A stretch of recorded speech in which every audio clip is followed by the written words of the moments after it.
निश्चित तौर पर आरोप प्रत्यारोप का दौर चल रहा है, लेकिन इस वक्त ग्राउंड रिपोर्ट क्या है वो जानना भी जरूरी है। तो सीधे रुक करते हैं कोलकाता का, जहां से हमारे सहयोगी अंकित गुप्ता जुड़ रहे हैं। अंकित, जिस तरीके से हावड़ा में जो परमिशन का मामला था उससे ये बात उठी थी और ये पूरी स्थितियां बनी कि वो न्याय से लेकर राजनीति तक इसकी गूंज सुनाई देने लगी, लेकिन अब क्या स्थिति है और किस तरीके की तैयारियां रामनवमी की है कोलकाता में?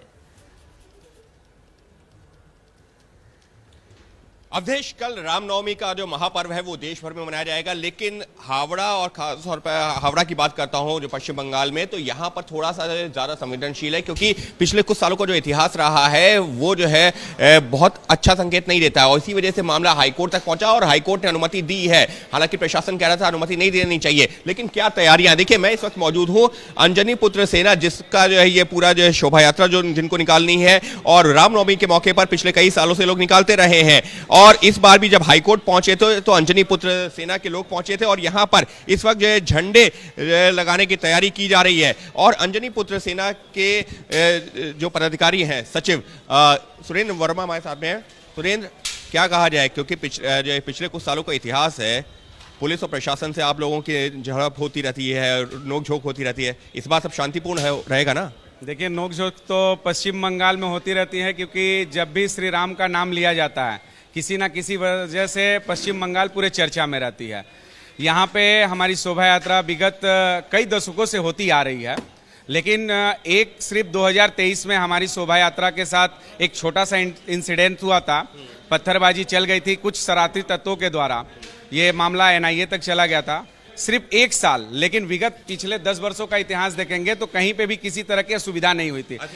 लेकिन इस बार भी प्रशासन ने अनुमति नहीं दी थी, आप लोग हाईकोर्ट गए थे, लेकिन हाईकोर्ट ने भी कुछ टर्म्स एंड कंडीशन सशर्त अनुमति दी है, उनका पालन करेंगे ना? जी, माननीय उच्च न्यायालय का हम लोग सम्मान करते हैं। जिस हिसाब से उन्होंने हमें परमिशन दिया है उनका सम्मान करते हुए 500 लोगों की परमिशन मिली है, 500 लोगों को ही हम लोग लेके इस शोभा यात्रा को शुरू करेंगे। यहाँ पर जो जितने झंडे जो लगाए जा रहे हैं, भगवा झंडे, ये तो जो है कहीं ज्यादा ये पूरे हावड़ा में लगेंगे। हमारा जो पारंपरिक रूट है उसको पूरा भगवा में किया जाता है। हावड़ा के जितने संगठन है वो हमारे से आके ध्वज ले जाते हैं अपने अपने गली में, रास्तों में, कॉम्प्लेक्स में। ये पूरे भगवा ध्वज पूरे हावड़ा में सजते हैं, तो इसकी तैयारी चल रही है, इसीलिए आप विशाल रूप में देख रहे हैं यहाँ पे तैयारी। पुलिस और प्रशासन से चर्चा हो गई है ना, किसी तरीके के कोई गड़बड़ी तो नहीं होने जा रही ना? देखिए, अभी तक के तो जो आदेश है माननीय उच्च न्यायालय का, उसके अनुसार तैयारियां बड़ी अच्छी चल रही हैं और हम लोग शांतिमय तरीके से रामधुन बजाते हुए शोभा यात्रा निकालते हैं। तो हमारी तरफ से तो कभी TMC के नेता कहते हैं कि उसी में कुछ जो उपद्रवी लोग शामिल हो जाते हैं, जो माहौल को बिगाड़ देते हैं, इसी वजह से जो है आशंकाएं बनी रहती है, तभी परमिशन नहीं दी जाती है। लेकिन अंजनी पुत्र सेना जो कि हाईकोर्ट भी गई थी, आप लोगों को जो है निर्देश दिया गया है, तो TMC के नेता तो लेकिन वो कहते हैं कि उपद्रवी लोग यहाँ शामिल हो जाते हैं। देखिए, मैं किसी पॉलिटिकल पार्टी पे टिप्पणी नहीं कर सकता हूं, मुझे यही सिर्फ करना है कि TMC क्या बोलती है। ये आप सब जानते हैं कि हिंदुत्व के अगेंस्ट में कितना वो लोग जा रहे हैं।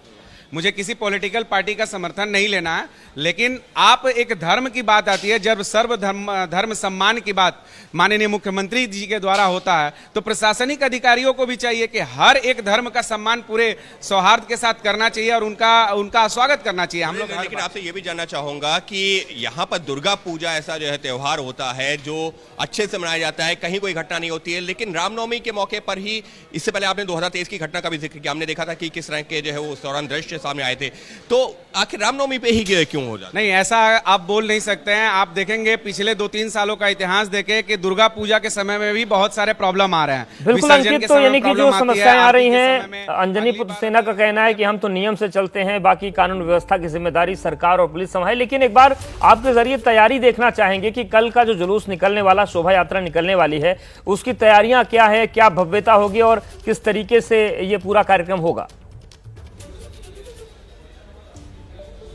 अवधेश, अभी जो है हम एक इनके जो दफ्तर में पहुंचे हैं जहां पर तैयारी चल रही है कुछ इस तरीके से। मेहरबान, अगर आप दिखाइए किस तरीके से बड़े बड़े झंडे तैयार किए जा रहे हैं और हजारों की संख्या में ये झंडे तैयार किए जा रहे हैं। कुछ देर बाद, क्योंकि अभी जो कोलकाता की बात की जाए, पश्चिम बंगाल की बात की जाए, मौसम काफी गर्म है, लिहाजा कुछ देर का इंतजार करेंगे ये लोग। उसके बाद में जो है दोपहर जो है ढलने के बाद में शाम होते होते ये जो झंडे यहाँ पर तैयार किए जा रहे हैं ये पूरे हावड़ा में लगा दिए जाएंगे, खासतौर पर उस रूट पर जहां पर से ये शोभा यात्रा निकलनी है। लेकिन इस वक्त देखिए अंजनी पुत्र सेना के जो है तमाम जो कार्यकर्ता हैं वो किस तरीके से अपनी तैयारी में जुटे हुए हैं और ये जो ध्वज ध्वज है, भगवा ध्वज, अगर मैं इसकी बात करूं, एक बार ये दिखाएंगे, देखिए ये भगवा ध्वज है, इस पे क्या लिखा हुआ है, गर्व से कहो हम हिंदू हैं, और नीचे लिखा हुआ अंजनी पुत्र सेना। तो गर्व से कहो हम हिंदू हैं वाला ये भगवा ध्वज इस वक्त जो है आपको यहां पर तैयार होता हुआ नजर आ रहा है। और इस वक्त अगर मैं बात करता हूं कोलकाता की या हावड़ा की, तो कई जगहों पर इस तरीके के